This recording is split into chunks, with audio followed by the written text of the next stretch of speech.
Assalamualaikum warahmatullahi wabarakatuh.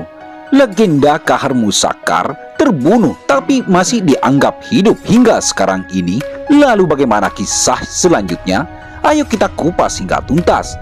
Tapi sebelum itu, seyogia pemirsa yang budiman memberi dukungan channel kami dengan cara like dan subscribe-nya. Jika tidak ingin ketinggalan info-info berikutnya, jangan lupa nyalakan notifikasinya. Terima kasih banyak sebelumnya.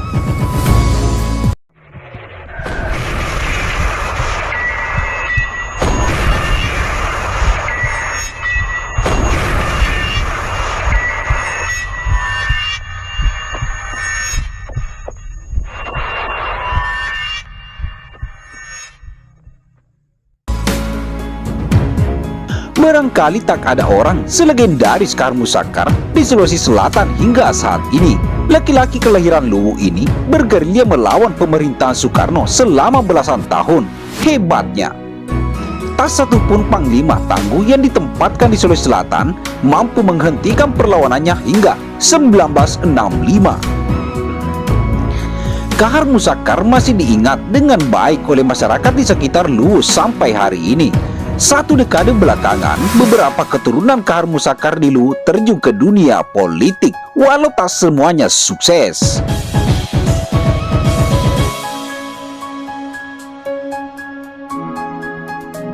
Puluhan tahun silam, dalam laporan pertanggal 28 Oktober 1950, Bernard William Lapian, yang saat itu bertindak sebagai gubernur Sulawesi Selatan, menyebut Kahar Musakar sebagai pelopor perjuangan kemerdekaan yang telah memupuk perjuangan rakyat terutama di daerah Sulawesi Selatan.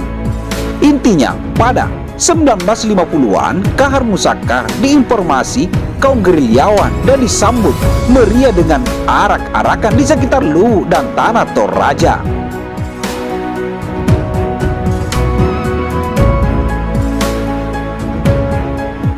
Meski sudah dinyatakan tertembak pada Februari 1965, ada sebagian orang yang masih percaya bahwa Kahar Musakar belum mati. Makamnya tak pernah ditemukan atau pemerintah Indonesia sengaja menyembunyikan kuburannya demi menghindari pemujaan. Wallahu alam. Pada 1954, pernah ada kabar bohong yang menyebut Kahar tewas. Kabar ini beredar sampai ke Jakarta.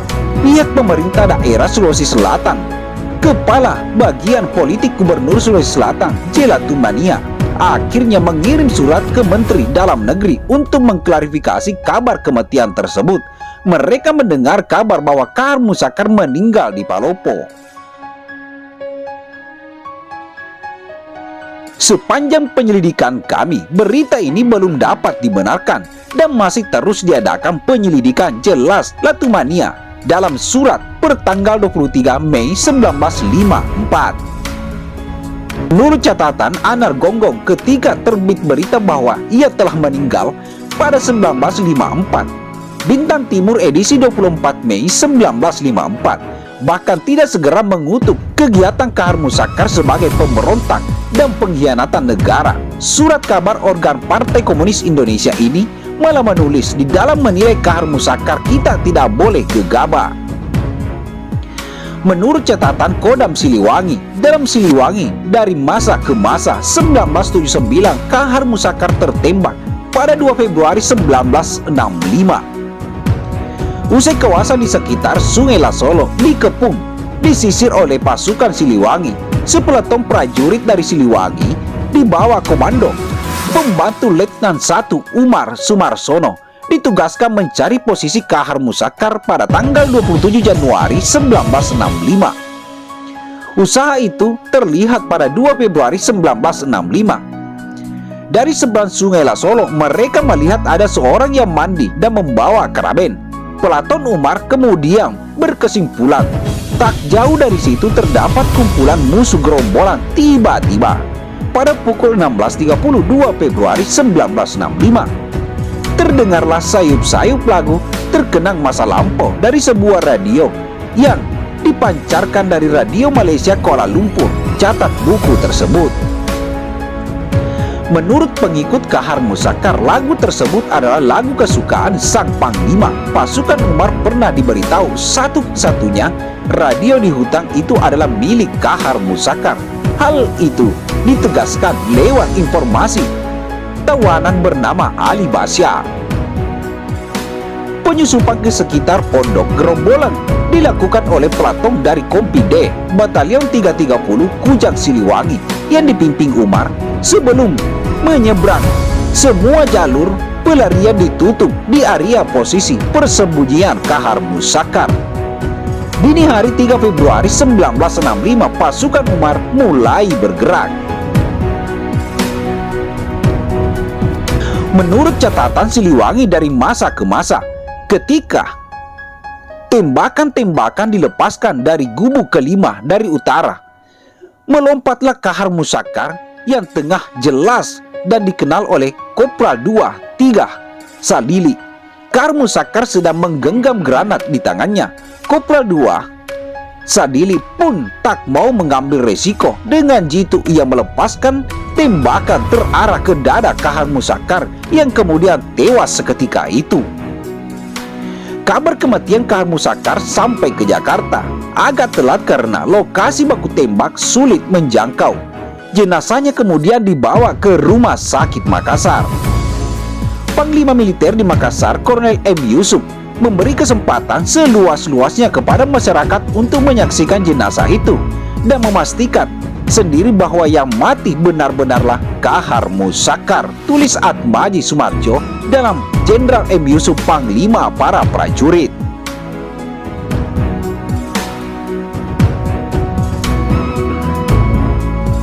Meski begitu, isu Kahar Muzakkar masih tetap aja ada, dianggap masih hidup. Toh, masyarakat tak melihat ada kuburan Kahar Muzakkar sampai saat ini.